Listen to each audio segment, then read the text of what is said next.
लीजिए एक ऐसी नगरी की जहां 9 लाख महल थे, जिसकी दीवारें शुद्ध सोने की थी और फर्श चांदी की थी। एक ऐसा शहर जिसकी इंजीनियरिंग के सामने आज का न्यूयॉर्क और दुबई भी बौने नजर आई। लेकिन फिर महज एक दिन में वो पूरी स्वर्ण नगरी करोड़ों टन पानी के नीचे हमेशा के लिए दफन हो गई। सदियों तक दुनिया इसे झूठ कहती रही, इतिहासकार इसे कल्पना बताते रहे, लेकिन 1983 में अरब सागर की लहरों ने एक ऐसा राज उगला जिसने पूरी दुनिया के होश उड़ा दिए। समुद्र के सीने को चीरकर जब पुरातत्वविदों ने नीचे कदम रखा तो उन्हें वो मिला जिसे देखकर विज्ञान भी घुटनों पर आ गया। क्या सच में भगवान श्री कृष्ण की वो द्वारिका आज भी जिंदा है? क्या वाकई गांधारी का वो श्राप इस महान सभ्यता के अंत की वजह बना? तैयार हो जाइए, क्योंकि आज हम सिर्फ एक वीडियो नहीं देखेंगे, बल्कि आधुनिक विज्ञान के उस संगम पर चलेंगे जहां मिथ खत्म हो जाता है और हकीकत शुरू होती है। आज खुलेगा समुद्र में डूबी द्वारिका का वो अनकहा सच। इतिहास हमेशा विजेताओं द्वारा लिखा जाता है, लेकिन कभी कभी इतिहास रेत की परतों और समुद्र की गहराइयों में खुद को छुपा लेता है। दशकों तक दुनिया भर के विद्वानों और इतिहासकारों ने एक बात बहुत दावे से कही थी कि महाभारत और रामायण जैसी रचनाएं सिर्फ एक कवि की कल्पना है, यानी कि मिथ है। उनके पास एक बड़ा तर्क था कि अगर ये युद्ध हुए थे, अगर ये नगरियां थी, तो उनके प्रमाण कहाँ हैं? विशेष रूप से द्वारिका, कृष्ण की वो नगरी जिसके बारे में कहा गया कि वो सोने की थी। विद्वानों का मानना था कि समुद्र के बीच एक ऐसी भव्य नगरी बनाना उस समय की तकनीक से संभव ही नहीं था। लेकिन क्या हमारी आस्था सिर्फ कहानियों पर ही टिकी थी, या फिर हम उस सच को खोजने में नाकाम थे जो हमारी आंखों के ठीक सामने अरब सागर की लहरों के नीचे छिपा था? अब एंट्री होती है भारतीय पुरातत्व के भागीरथ कहे जाने वाले डॉक्टर एस.आर. राव की। डॉक्टर राव कोई साधारण इतिहासकार नहीं थे। उन्होंने लोथल जैसी हड़प्पा कालीन सभ्यताओं की खोज में बड़ी भूमिका निभाई थी, लेकिन उनके मन में एक टीस थी। क्या सचमुच द्वारिका सिर्फ एक कविता है? उन्होंने प्राचीन ग्रंथों, विशेषकर हरिवंश पुराण और महाभारत के मौसल पर्व को दोबारा पढ़ना शुरू किया, जहां लिखा था कि कृष्ण के देह त्याग के बाद द्वारिका को समुद्र ने निगल लिया था। डॉक्टर राव ने गौर किया कि ग्रंथों में द्वारिका की भौगोलिक स्थिति का जो वर्णन है वो गुजरात के ओखा और बेट द्वारिका के तट से हूबहू मिलता है। 1980 के दशक की शुरुआत में जब भारत के पास आधुनिक मरीन तकनीक बहुत कम थी, डॉक्टर राव ने एक मिशन शुरू किया। एक ऐसा मिशन जिसे उस समय पागलपन कहा गया था। समुद्र की गहराइयों में जाकर इतिहास को ढूंढना। साल था 1983। ओखा तट के पास एएसआई की टीम गोताखोरी के उपकरणों के साथ खड़ी थी। डॉक्टर राव के निर्देशन में गोताखोरों ने पानी के नीचे छलांग लगाई। कल्पना कीजिए, पानी के नीचे जहां सिर्फ अंधेरा और सन्नाटा था, वहां अचानक गोताखोरों को क्या दिखा? रेत की परतों को हटाने पर उन्हें पत्थरों की एक ऐसी विशाल दीवार दिखाई दी। यह कोई प्राकृतिक चट्टान नहीं थी, यह तराशे हुए पत्थरों से बनी एक बेल स्ट्रक्चर दीवार थी। जैसे जैसे खुदाई आगे बढ़ी, वैसे वैसे होश उड़ाने वाले प्रमाण मिलने लगे। वहां मिले बड़े बड़े पत्थर के लंगर, यानी कि एंकर्स, विशाल खंबे और मिट्टी के वो बर्तन जो सिर्फ एक उन्नत सभ्यताओं के पास हो सकते थे। डॉक्टर राव ने जब उन पत्थरों की बनावट देखी तो उन्होंने पाया कि ये ठीक वैसे ही थी जैसे महाभारत में सुधर्मा सभा या द्वारिका के दुर्ग के बारे में बताया गया था। दुनिया भी दंग थी। जो कल तक मिथ था वो आज कंक्रीट और पत्थर बन के सामने खड़ा था। डॉक्टर राव ने सिर्फ पत्थर नहीं खोजे थे, उन्होंने समय का पहिया ढूंढ निकाला था। उन्होंने अपने सर्वेक्षण में यह सिद्ध किया कि यह नगरी किसी छोटे गांव का हिस्सा नहीं थी, यह एक विशाल बंदरगाह था। ग्रंथों में द्वारिका को द्वारवती कहा गया, यानी द्वारों का नगर, और मरीन सर्वे में पाया गया कि इस नगर का लेआउट इतना आधुनिक था कि इसमें व्यापार के लिए अलग गोदी और सुरक्षा के लिए बुर्ज बने थे। लेकिन सवाल अब भी कई थे। अगर ये नगरी इतनी शक्तिशाली थी तो वो डूबी कैसे? क्या वो कोई प्राकृतिक सुनामी थी या फिर गांधारी का वो विनाशकारी श्राप? और आखिर विश्वकर्मा ने इसे कैसे और किन चीजों से बनाया था। इतिहास के पन्नों को अगर हम 5000 साल पहले पलटें तो हमें उत्तर भारत के केंद्र में एक नगरी मिलती है, मथुरा। कंस का वध हो चुका था, अत्याचार का अंत हुआ था, लेकिन शांति अभी भी कोसों दूर थी। कंस का ससुर मगध नरेश जरासंध प्रतिशोध की आग में जल रहा था। जरासंध कोई साधारण योद्धा नहीं था। उसने 1, 2 या 3 बार नहीं बल्कि 17 बार मथुरा पर हमला किया था। हर बार कृष्ण और बलराम उसे पराजित करते, लेकिन हर युद्ध के साथ मथुरा की जनता पिस रही थी। खेत उजड़ रहे थे, व्यापार ठप था और मासूमों का खून बह रहा था। तभी कृष्ण के मन में एक विचार आया, क्या युद्ध ही एकमात्र समाधान है या फिर प्रजा को एक सुरक्षित भविष्य देना असली विजय है। यहीं से जन्म हुआ एक ऐसे विचार का जिसने रणछोड़ शब्द को कायरता से हटाकर रणनीति का प्रतीक बना दिया। कृष्ण ने तय किया कि अब मथुरा को छोड़ने का समय आ गया है, लेकिन जाएं तो कहां। उन्हें एक ऐसी जगह चाहिए थी जो अभेद हो, जहां दुश्मन ना पहुंच सके।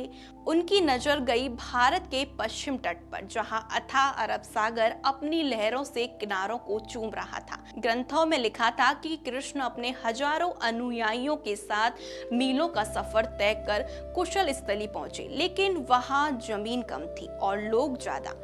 अब यहाँ से शुरू होती है एक ऐसी अलौकिक घटना। कृष्ण समुद्र तट पर गए और वरुण देव का आह्वान किया। कृष्ण ने वरुण देव से प्रार्थना की, हे देव, मुझे मेरी प्रजा के लिए स्थान दीजिए। वरुण देव प्रकट हुए और उन्होंने कृष्ण के व्यक्तित्व को देखते हुए एक अद्भुत प्रस्ताव रखा। उन्होंने समुद्र के बीच में से 12 योजन भूमि कृष्ण को दान में दी। अब जरा इस गणित को समझिए, 1 योजन होता है 12 से 15 किलोमीटर के बराबर, यानी करीब 153 किलोमीटर का एक विशाल भूखंड समुद्र के बीचों बीच से उभर कर आया। यह आज के किसी मॉडर्न मैन मेड आइसलैंड से कई गुना बड़ा और उन्नत था, लेकिन अब चुनौती थी इस खाली जमीन पर एक सपनों का शहर खड़ा करना। जब जमीन दिव्य थी तो वास्तुकार भी दिव्य होना चाहिए था। कृष्ण ने बुलाया देवताओं के शिल्पी भगवान विश्वकर्मा को। विश्वकर्मा ने जो नक्शा तैयार किया वो आज के अर्बन प्लानर्स के लिए एक केस स्टडी है। द्वारिका सिर्फ महलों का शहर नहीं था, यह एक अभेद किला था। इसके चारों ओर ऊंची दीवारें थीं और इसमें 9 लाख महल बनाए गए थे। अब कल्पना कीजिए, इन महलों की दीवारें शुद्ध सोने से बनी थी, जहां सूर्य की पहली किरण पड़ते ही पूरी नगरी जगमगा उठती थी। फर्श चांदी के थे, जिसमें बेशकीमती रत्न जैसे पन्ने माणिक जड़े हुए थे। शहर को मुख्य भूमि से जोड़ने के लिए पुल बनाए गए थे, जिन्हें युद्ध के समय हटाया जा सकता था। शहर के अंदर जल आपूर्ति की एक ऐसी व्यवस्था थी कि हर घर स्वच्छ पानी पहुंचता था। इसे द्वारों का नगर कहा गया, क्योंकि इसमें 32 मुख्य द्वार और सैकड़ों छोटे प्रवेश द्वार थे, जो सुरक्षा और सुंदरता का अद्भुत संगम माने जाते थे। द्वारिका सिर्फ दिखने में सुंदर नहीं थी, यह आर्थिक रूप से बहुत शक्तिशाली थी। यहाँ व्यापार के लिए विशाल गोदी बनाई गई थी। उस समय द्वारिका का व्यापार मिस्र यानी कि मेसोपोटामिया और अरब देशों तक फैला हुआ था। जहाजों के आने जाने के लिए गहरे चैनल बनाए गए थे, जो यह साबित करते थे कि 5000 साल पहले भी हमारे पास मरीन इंजीनियरिंग की कितनी उन्नत समझ थी। यह एक आत्मनिर्भर नगरी थी, जहां बगीचे, झीलें और बड़े बड़े बाजार थे। यह वो जगह थी जहां कृष्ण ने द्वारिकाधीश के रूप में राज किया था। कहते हैं कि समय कभी भी किसी के लिए नहीं रुकता। जिस समय ने द्वारिका की स्वर्ण दीवारों को चमकते देखा था, वही समय अब उसकी राख और विनाश की पटकथा लिख रहा था। भगवान श्री कृष्ण ने जिस नगरी को शून्य से शिखर तक पहुंचाया, आज वही नगरी पर मौत का साया मंडरा रहा था। लेकिन सवाल यह है कि क्या एक सर्वशक्ति ईश्वर अपनी बनाई गई नगरी को उजड़ते देख सकता था? क्या इसका जवाब छिपा है इतिहास के उन 2 भयंकर श्रापों में, जिन्होंने स्वर्ग जैसी द्वारिका को नरक की आग में झोंक दिया? चलिए जानते हैं कैसे शुरू हुआ द्वारिका के अंत का उल्टा काउंटडाउन। कुरुक्षेत्र का मैदान, चारों तरफ लाशों के ढेर और विधवाओं का रुदन। महाभारत का युद्ध समाप्त हो चुका था। पांडव जीत चुके थे, लेकिन इस जीत की कीमत बहुत भारी थी। जब भगवान कृष्ण गांधारी के पास पहुंचे तो उन्होंने एक माँ का वो रूप देखा जो क्रोध और शोक के फन फैलाए खड़ा था। गांधारी ने अपने 100 पुत्रों को खो दिया था। उन्होंने कृष्ण की ओर उंगली उठाई और कांपती आवाज में कहा, हे द्वारकाधीश, अगर तुम चाहते तो ये युद्ध रुक सकता था, लेकिन तुमने जानबूझकर मेरे कुल का नाश होने दिया। आज मैं तुम्हें श्राप देती हूँ। ठीक इसी तरह आज से 36 साल बाद तुम्हारा यदुवंश भी आपस में लड़कर नष्ट हो जाएगा और तुम्हारी ये चमकती द्वारिका समुद्र की लहरों में गुम हो जाएगी। कृष्ण ने क्या किया? वो मुस्कुराए और उन्होंने इस श्राप को एक वरदान की तरह स्वीकार किया, क्योंकि वो जानते थे कि जब किसी कुल में अहंकार बढ़ जाता है तो उसका अंत अनिवार्य होता है। गांधारी के श्राप को अभी 36 साल पूरे होने वाले थे। द्वारिका के युवा मदमस्त और अहंकारी हो चुके थे। इनमें सबसे आगे थे श्री कृष्ण के अपने पुत्र साम। एक दिन महर्षि विश्वामित्र और दुर्वासा द्वारिका आए। अहंकार में डूबे साम और उनके मित्रों ने ऋषियों का मजाक उड़ाने की सोची। उन्होंने साम को एक स्त्री के वेश में सजाया, उसके पेट पर कपड़ा बांधा और ऋषियों के पास ले जाकर पूछा, महाराज बताइए, इस स्त्री को पुत्र होगा या फिर पुत्री? ऋषि अंतर्यामी थे। उन्होंने इस अपमान को भाप लिया। क्रोध से उनकी आंखें लाल हो चुकी थी। उन्होंने श्राप दिया, यह ना पुत्र को जन्म देगा ना पुत्री को। उनके गर्भ से एक लोहे का मूसल निकलेगा जो तुम्हारे यदुवंश के विनाश का कारण बनेगा। पूरी सभा सन्न रह गई। अगले ही पल साम के पेट से सचमुच एक लोहे का मूसल निकला। यादवों ने डरकर उस मूसल को पत्थरों से रगड़ रगड़ कर चूरा चूर कर दिया और समुद्र में फेंक दिया। लेकिन होनी को कौन टाल सकता था? मूसल का जो चूरा समुद्र में फेंका था वो किनारों पर आकर एडका नाम की घास बन गया। वो घास नहीं, साक्षात काल था। एक दिन यादव प्रवास क्षेत्र यानी कि जो आज का सोमनाथ तट है, वहां उत्सव बना रहे थे। शराब के नशे में एक मामूली बहस छिड़ी जो देखते ही देखते भयंकर युद्ध में बदल गई। यादवों ने वही घास उखाड़ी जो हाथ में आते ही लोहे की गदा बन गई। भाई ने भाई को मारा, पिता ने पुत्र को। देखते ही देखते कृष्ण की आंखों के सामने उनका पूरा वंश समाप्त हो गया। कृष्ण शांत खड़े रहे और देखते रहे, क्योंकि ये वही विधान था जो उन्होंने गांधारी और ऋषियों के माध्यम से तय किया था। वंश खत्म हो चुका था। बलराम जी ने योग द्वारा देह त्याग दिया। कृष्ण एक पीपल के पेड़ के नीचे लेटे हुए थे। तभी जरा नाम का एक शिकारी आया। उसने कृष्ण के पैर को हिरण की आंख समझकर उस पर तीर चला दिया। और जानते हैं वो तीर किससे बना था? उसी लोहे के मूसल के आखिरी बचे हुए टुकड़े से जिसे एक मछली ने निगल लिया था। कृष्ण ने शिकारी को क्षमा किया और बैकुंठ धाम प्रस्थान किया। उनके जाते ही समुद्र उफान पर आ गया। अर्जुन द्वारिका पहुंचे थे स्त्री और बच्चों को बचाने, लेकिन देखते ही देखते समुद्र की विशाल लहरों ने स्वर्ण नगरी को अपनी गोद में खींच लिया था। जो द्वारिका समुद्र से निकली थी वो वापस द्वारिका समुद्र में समा गई। हजारों साल तक द्वारिका सिर्फ हमारी आस्था का हिस्सा थी, दादी नानी की कहानियों और धार्मिक ग्रंथों में सिमटी हुई। लेकिन क्या आप जानते हैं कि आधुनिक विज्ञान के इस पर पहली बार गौर कब किया गया? यह कहानी शुरू होती है 1930 के दशक में। गुजरात के तट पर रहने वाले स्थानीय मछुआरों अक्सर एक अजीब सी बात कहते थे। वो कहते थे कि जब समुद्र का पानी साफ होता है तो उन्हें गहराई में बड़ी बड़ी दीवारें और इमारतों के ढांचे दिखाई देते हैं। इतिहासकारों ने इसे पहले तो मछुआरों की कल्पना कहकर टाल दिया, लेकिन ये अफवाहें धीरे धीरे एक बड़े अभियान की नींव बनती जा रही थी। आजादी के बाद भारत ने अपने गौरवशाली अतीत को खोजना शुरू किया। साल 1963 में पुरातत्व विभाग ने द्वारिका के तटीय इलाकों में पहली बार वैज्ञानिक खुदाई शुरू की। शुरुआत जमीन से हुई। खुदाई के दौरान पुरातत्वविदों को मिट्टी के प्राचीन बर्तन और कुछ ऐसे ढांचे मिले जो हड़प्पा सभ्यता के बाद के काल के थे। इन शुरुआती खोजों ने एक बात साफ कर दी कि यहाँ हजारों साल पहले एक बहुत बड़ी और समृद्ध सभ्यता बसी थी, लेकिन असली खजाना तो अभी भी पानी के नीचे था, जिसका इंतजार समंदर की लहरें कर रही थी। 1970 के दशक में एक ऐसी चीज मिली जिसने इस पूरी थ्योरी को एक लीगल आधार दे दिया।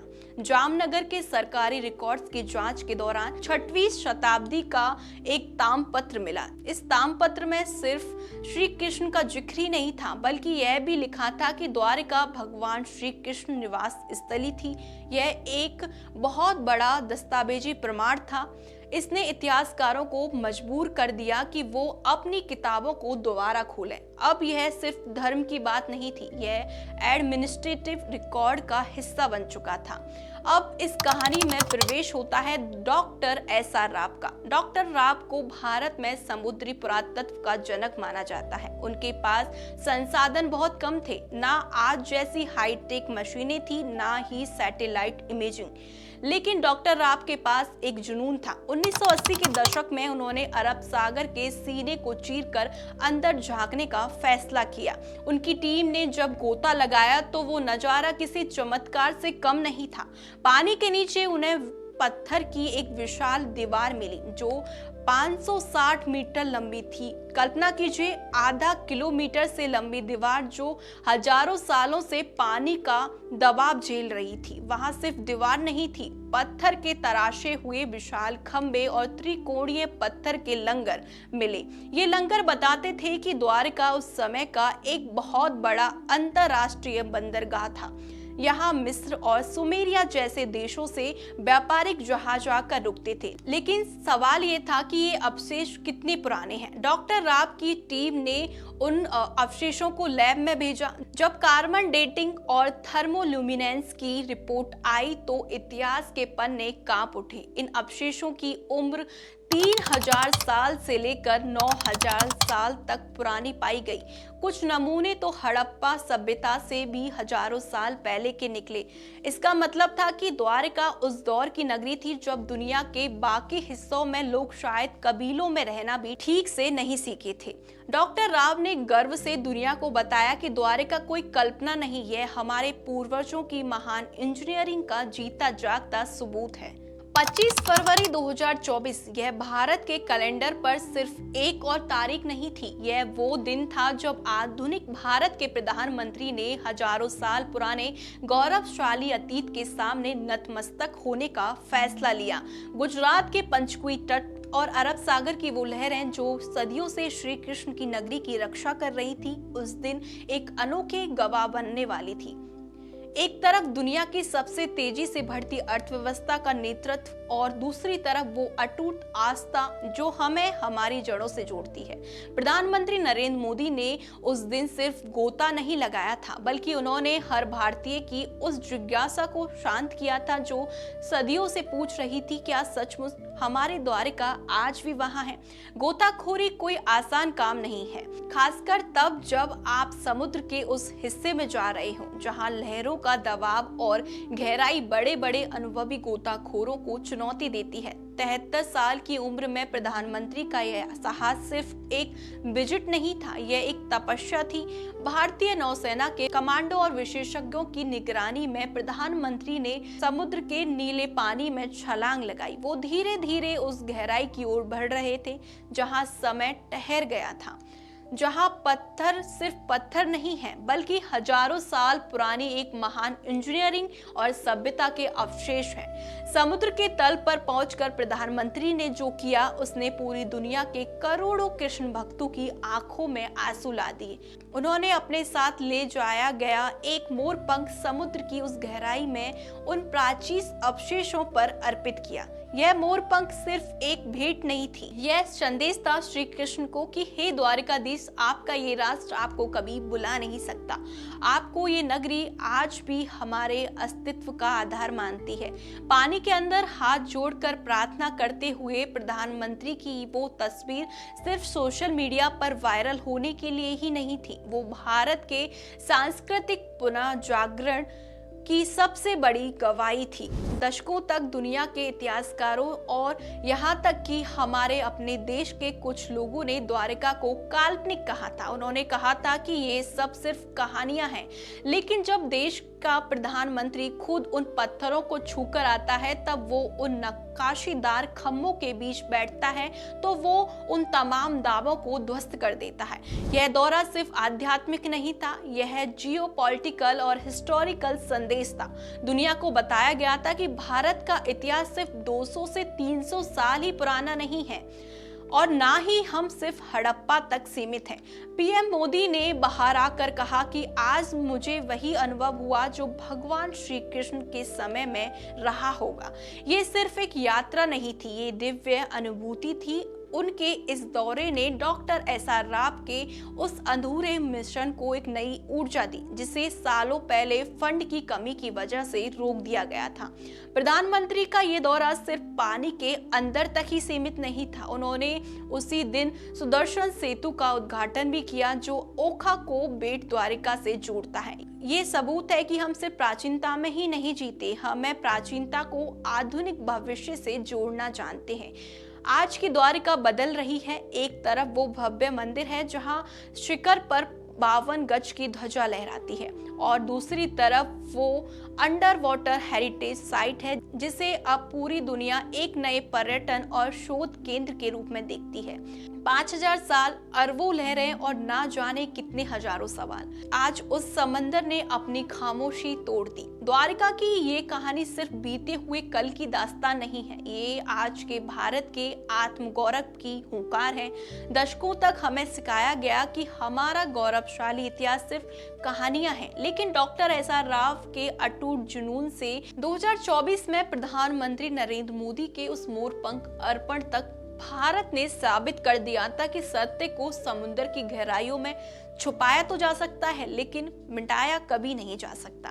आज जब आप द्वारकाधीश मंदिर के शिखर पर लहराती हुई 52 गज की ध्वजा को देखते हैं तो याद रखिएगा, वो सिर्फ एक कपड़ा नहीं है, वो उस अजय सभ्यता का प्रमाण है जो पानी के नीचे रहकर भी मरी नहीं। वो नीचे डूबी हुई नगरी आज भी चीख चीख कर कह रही है, विज्ञान और धर्म अलग नहीं है। जहाँ विज्ञान की सीमा खत्म होती है, वहां से हमारे पूर्वजों का ज्ञान और कृष्ण का चमत्कार शुरू होता है।